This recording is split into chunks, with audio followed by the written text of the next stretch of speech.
El Congreso rechazó la ley Omnibus del gobierno de Javier Milei. ¿Esto va a acelerar la inflación? ¿Va a hacer que suba más el dólar o estas cuestiones ya están controladas? ¿Cuáles son los próximos pasos que tiene que seguir el gobierno? Vamos a ver esto y muchísimo más. Así que si te interesa, quédate en el video.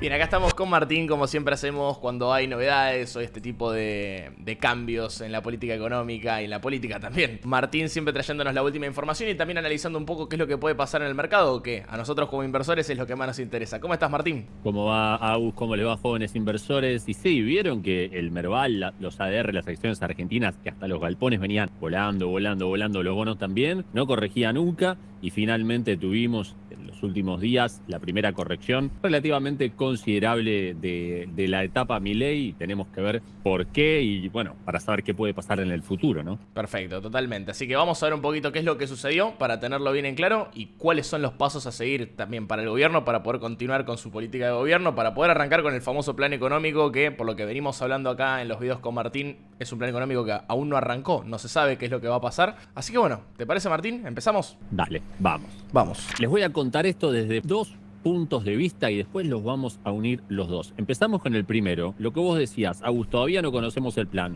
Vamos a poner esta analogía. Llega el gobierno nuevo y la casa estaba prendida a fuego. O sea, riesgo país en 2.000 puntos, los bonos más destruidos que los de Ucrania, los de Zambia, los del país que se te ocurra. Inflación crónica ya desde hace muchos gobiernos, desde el año 2007 que arrancó este periodo de inflación. Acuérdense que en los 90 la inflación fue a cero, fuimos el país con menor inflación del mundo. A partir del 2007 en adelante la inflación empezó de a poquito a subir y llegamos a tener en el año 2023 211% de inflación. Bueno, llega el nuevo gobierno y empieza con una política. ¿Por qué hablamos de que lo que está pasando ahora no es el plan económico, sino es tratar de apagar ese incendio? Porque uno dirá, che, pero la inflación ahora subió en los primeros meses de Milei, no bajó. ¿Cómo está tratando de apagar el incendio? Y bueno, si vos estás en una casa que se está prendiendo fuego, cuando llegan los bomberos apagan el fuego, pero inevitablemente rompen todo, o sea, dejan toda la casa hecha pelota, mojada, vienen con hachas y martillos, rompen las ventanas, rompen las puertas y bueno, apagan el fuego, pero con un costo altísimo de destrucción de la casa. Eso no es, digamos, un plan, es simplemente llegar y apagar el fuego que en el corto plazo, en el inmediato plazo, te pone la casa en una situación peor y después te apaga el fuego. Pero ¿cómo queda esa casa cuando le apagás el fuego? O sea, si la inflación finalmente bajara y llegara a niveles bajos, finalmente si el riesgo país bajara sustancialmente y los bonos rindieran parecido a lo de otros países, si finalmente el Banco Central recompone las reservas como está recomponiendo, ¿cómo quedaría la casa? No quedaría bien. Quedaría con el fuego apagado, pero quedan escombros. Hay que reconstruirla la casa. Bueno, en este momento estaríamos en ese proceso en el cual Caputo está, digamos, como un bombero, tirando agua, mojando todo y apagando el fuego, pero finalmente la casa va a quedar así, toda hecha pelota, y viene el paso siguiente, de decir, che, bueno, ¿cómo va a ser la casa? ¿Cómo la vamos a reconstruir? ¿Cómo va a ser esa reconstrucción? ¿Cómo va a ser ese país del futuro?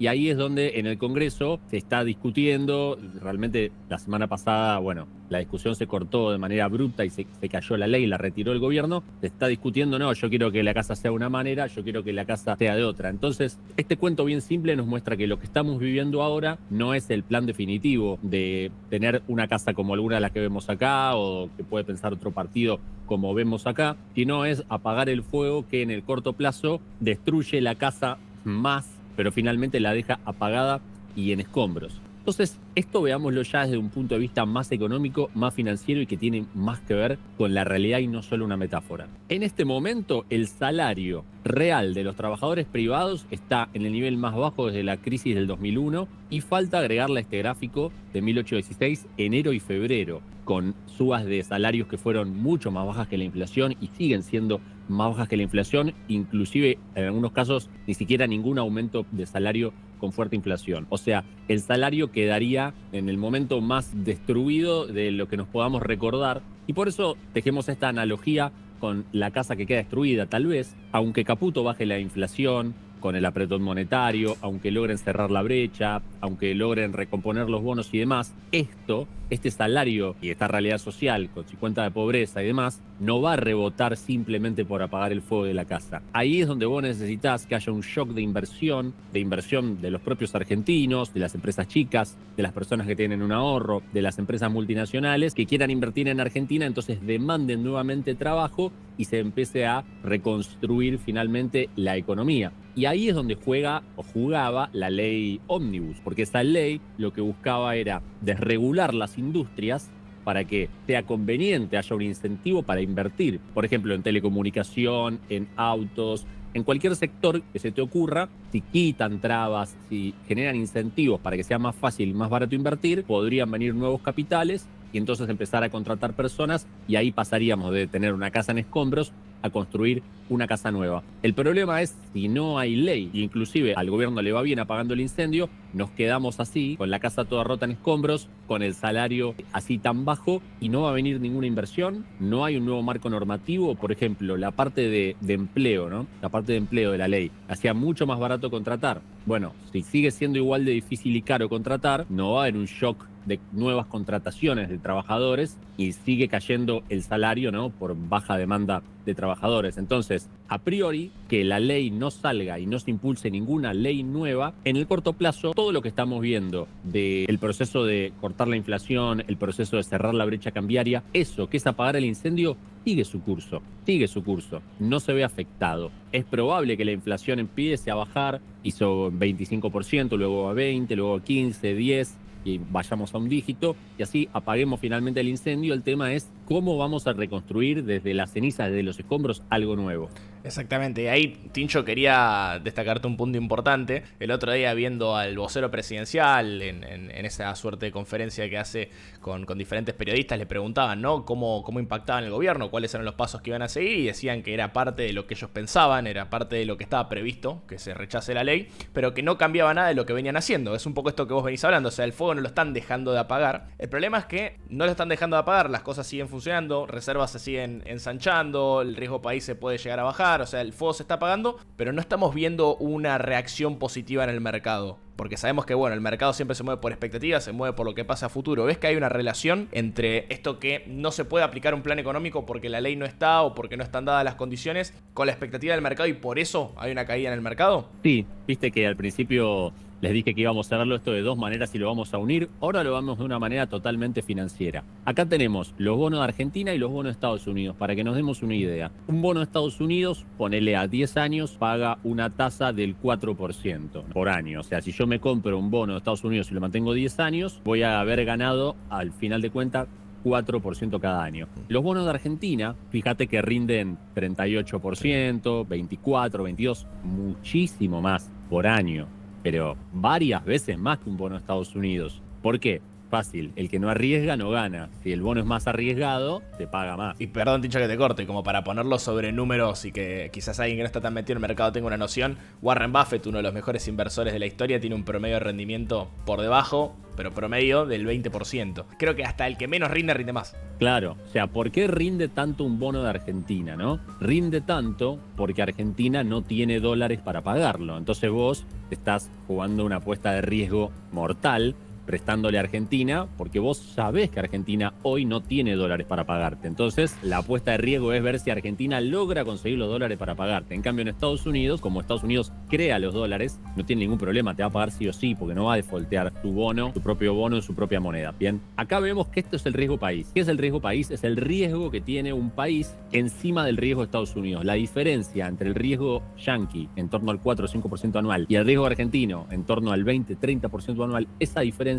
es el famoso riesgo país. Entonces vemos por qué el mercado reacciona negativamente cuando se cae la ley. Bueno, mira, según el Fondo Monetario, si Argentina, haciendo las inversiones necesarias, sigue como ahora, va a lograr que en el 2030 haya un ingreso de dólares solamente por minería por exportación de minería más alto que todo el ingreso que tenemos del agro. Hoy el agro es el único motor de ingreso de dólares de Argentina. Trae más o menos 25.000, 30.000 millones de dólares por año de divisas. La minería de acá a 2030, que no falta tanto, faltan solo 6 años, superaría la minería al agro. O sea que tendríamos más que 2 agros. Inclusive podríamos ver algo parecido en energía, en economía del conocimiento. Pero ¿qué pasa? Para que esto suceda no es que solamente hay que esperar, hay que invertir un montón. O sea, hacer una mina de cobre, de oro, de litio, cuesta muy caro. O sea, tienen que venir empresas internacionales y hacer las inversiones que tardan varios años desde que vos empezás a construir una mina de oro y plata.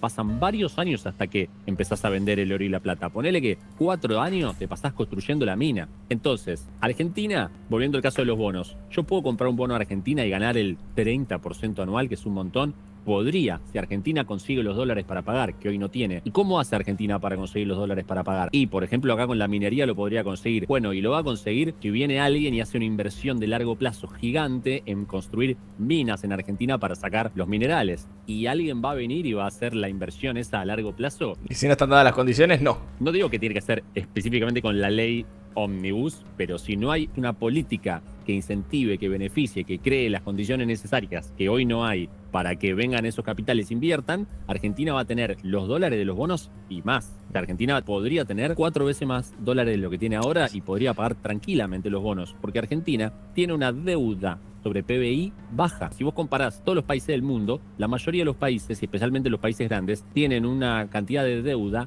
que es más que el 100% del PBI. Y Argentina tiene mucho menos que el 100% de PBI. O sea, en comparación con otros países, en comparación con su propio PBI, Argentina no tiene una deuda tan grande. Lo que pasa es que no tiene dólares para pagar nada. Entonces, en definitiva, lo que el mercado quiere saber es si va a haber condiciones básicas para que Argentina se llene de dólares como podría llenarse y poder pagar los bonos, y en ese caso es un negocio en los bonos. Y Milei, con la actitud que tomó, súper agresiva contra el Congreso y los gobernadores, ¿no?, que es a quien responden los diputados y los senadores, ¿podrá conseguir generar la certidumbre necesaria para hacer negocios? O sea, yo pienso en esta metáfora. Milei se para en el techo de la Casa Rosada con la escopeta y dice: vengan a invertir, que el que me quiera tirar abajo lo mato. O sea, me atrinchero acá y soy la garantía de las reformas. ¿El mercado confiará en eso? ¿Le parecerá suficiente ese Milei en contra del Congreso, en contra de todos los demás políticos, para garantizar que de acá a varios años, varios mandatos presidenciales, las cosas que Milei pretende reformar se reformen y permanezcan? Y bueno, no sé, uno de los caminos posibles es que en el Congreso se busquen consensos. Parecería que no ese es el caso. Y el otro camino, bueno, podríamos ver si finalmente hay una alianza más grande entre el PRO y la Libertad Avanza, que haga que en las próximas elecciones, en 2025, el oficialismo, digamos, esa unión entre la Libertad Avanza y el PRO, que todavía no existe, tenga más bancas y pueda tratar de reflotar la ley y sacarla. Pero para eso faltan 2 años todavía. Entonces, falta muchísimo tiempo. Sí, falta muchísimo tiempo. Por eso, Agus, vos fijate que sigue pasando lo mismo en el Merval en dólares. El Merval vuelve al valor de antes de las PASO del 2019, cuando el mercado creía que Argentina estaba en una senda hacia ese país con reglas del juego que pudieran traer las inversiones necesarias que vimos recién.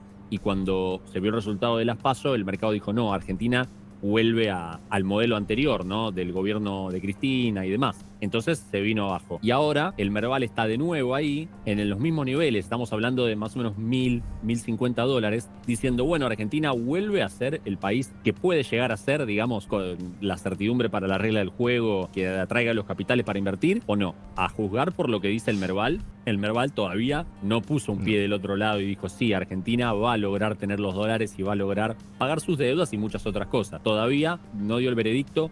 Argentina no ha pasado del otro lado. Seguimos con el límite de 1.050 dólares en el Merval y más o menos 42 dólares para el AL30. Así que va a ser clave ver lo que pasa en los días siguientes, de si Milei va a ser un loco solo, digamos, parado en el techo de la Rosada tirando tiros, o va a tejer alianzas, va a tejer alguna gobernabilidad más sólida que permita al mercado decir: ah, sí, Argentina va a poder recaudar todos estos dólares a largo plazo. Por eso es tan importante todo lo que pase en el gobierno en los próximos días.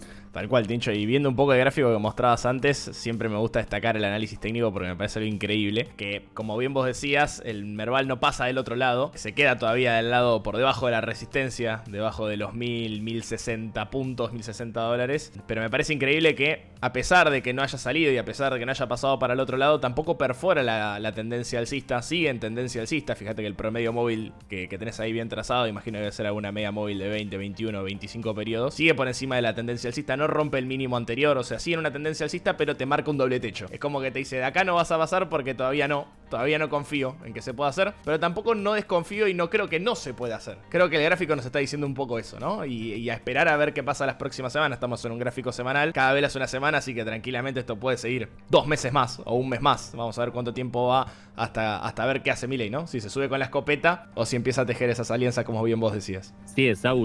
Argentina todavía es un país con un potencial muy grande. Obviamente el país tiene un potencial inmenso, inexplotado. Y las inversiones también. Lo vimos desde los bonos recién, que te rinden un al 30, te puede rendir un 40% anual. Realmente multiplicás el capital, si es que hubieran los dólares para pagar. Las empresas argentinas que cotizan en el exterior, especialmente los bancos, tienen para triplicar si volvieran a máximos históricos. ¿Va a lograr Argentina ese florecimiento económico? Bueno, lo estamos dilucidando en estos días. Bueno, Tincho, muchísimas gracias como siempre por traernos todo este contenido. Gracias por participar acá del canal. Como siempre les digo, les dejo las redes de Martín, las redes de Clave Bursátil para que se puedan sumar a la comunidad donde suben un montón de contenido y tienen un grupo donde suben material y noticias todo el día que está súper, pero súper interesante y es gratuito para que todos puedan acceder. Y bueno, Tincho, agradecerte a vos como siempre por pasarte por el canal. Gracias a vos, Saúl, gracias inversores y nos vemos en el próximo video acá en la pantalla de Joven Inversor. Muchas gracias a todos por vernos y nos vemos en el próximo. Chau, chau.